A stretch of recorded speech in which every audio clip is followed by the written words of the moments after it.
കുറച്ച് ദിവസമായി ഒരു പാൽക്കപ്പ ഉണ്ടാക്കണമെന്ന് വിചാരിക്കുന്നു. അപ്പോൾ നമ്മുടെ വീട്ടിലെ തൊടിയിൽ തന്നെയുള്ള കപ്പയാണ്. കുറച്ചേ എടുത്തിട്ടുള്ളൂ. വൈകുന്നേരം ആയതുകൊണ്ട് ആരും കഴിക്കാനില്ല. ആകെ ഞങ്ങൾ 2 പേരേ ഉള്ളൂ. അതിനുള്ളതേ എടുത്തിട്ടുള്ളൂ. അപ്പോൾ കപ്പ എടുത്തിട്ട് അതൊക്കെ പൊളിച്ച് നേരെയാക്കി കഴുകി വൃത്തിയാക്കി വെച്ചിരിക്കുകയാണ്. കൂടാതെ അതിനെ അരയ്ക്കാനുള്ളത് ഒരു 3 പച്ചമുളകും 2-3 വെളുത്തുള്ളിയും 2-3 ചുവന്നുള്ളിയും ഒരു കഷ്ണം ഇഞ്ചിയും ഇത്തിരി കറിവേപ്പിലയാണ് ഇത് ഒന്ന് ചതച്ച് വെക്കാൻ വേണ്ടിയിട്ട് വെച്ചിരിക്കുന്നത്. പിന്നെ നമുക്ക് പാല്, ഒരു തേങ്ങയുടെ പാല്, തനിപ്പാലും അതുപോലെ തന്നെ 2-ാം പാലും. ഇനി ഇത് ഒന്ന് അരച്ചെടുത്തതിന് ശേഷം നമുക്ക് ബാക്കിയുള്ള കാര്യങ്ങൾ പറയാം. കപ്പ തിളച്ചുകൊണ്ടിരിക്കുന്നു. ഒരു 3/4 ഭാഗം വേവാകുമ്പോഴേക്ക് ഊറ്റണം. അത് കഴിഞ്ഞിട്ട് പിന്നെ നമുക്ക് അരപ്പിട്ടിട്ട് ഒന്ന് വേവിക്കാനുണ്ട്. 2-ാം പാലും ചേർത്തിട്ട് വേവിച്ചിട്ട് ഇറക്കാറാകുമ്പോഴത്തേക്കിനാണ് കാണിക്കല്. ഇത് 3/4 ഭാഗം വേവായി. അത് ആ വെള്ളം ഊറ്റിക്കളഞ്ഞു. കട്ടുള്ള വെള്ളമല്ലേ, അത് ഊറ്റിക്കളഞ്ഞു. അതിന് ശേഷം ഇനി അരപ്പ് അതിലേക്ക് ഇടുക. 2-ാം പാല് കൂടി ഒഴിച്ചിട്ട് ഒന്നും കൂടി ഒന്ന് തിളയ്ക്കണം. കുറച്ച് ഉപ്പും ഒരല്പം മഞ്ഞൾപ്പൊടിയും 2-ാം പാലും കൂടി ചേർത്തിട്ടാണ് ഒന്ന് തിളയ്ക്കുമ്പോൾ പാകത്തിനൊന്നും കൂടി ഉപ്പ് പാകമാണോ എന്ന് ഇനി ഒന്നും കൂടി നോക്കണം. ഇത്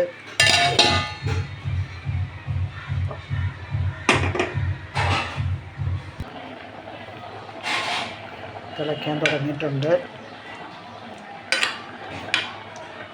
ഉപ്പുണ്ടോയെന്ന് നോക്കട്ടെ.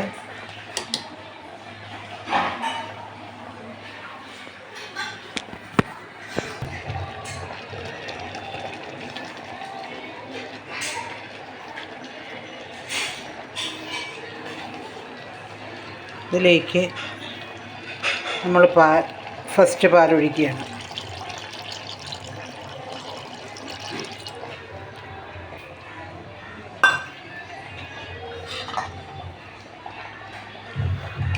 കപ്പ ആയതുകൊണ്ട് കുറവും. ഇനിയൊന്ന് നോക്കി നമ്മളെ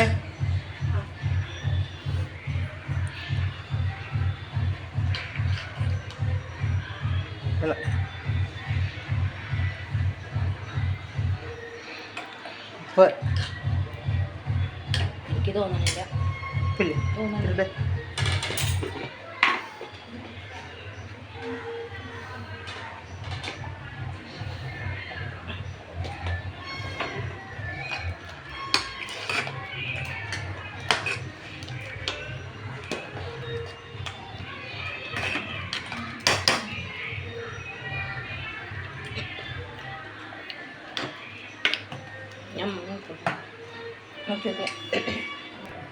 എണ്ണ അടുപ്പത്ത് വെച്ചു.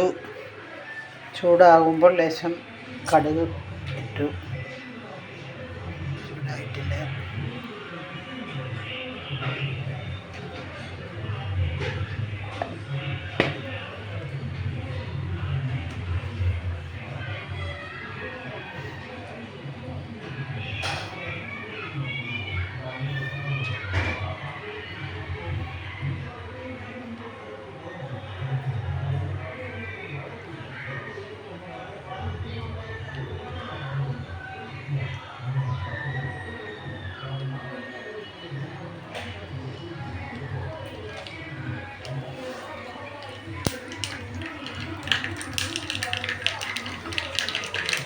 ഇതൊക്കെ പൊട്ടി കഴിഞ്ഞ്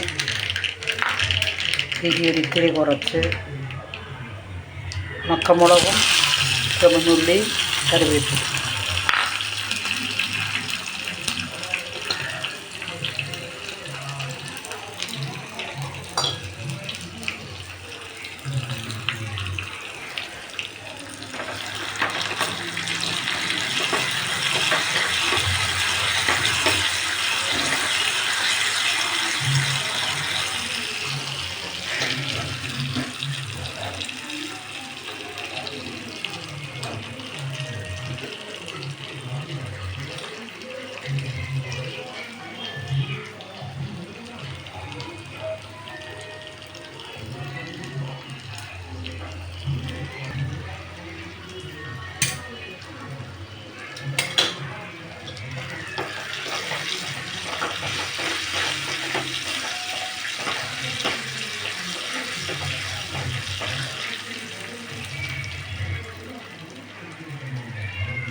കടുവറുത്തതിലേക്ക് ഒഴിക്കുകയാണ്.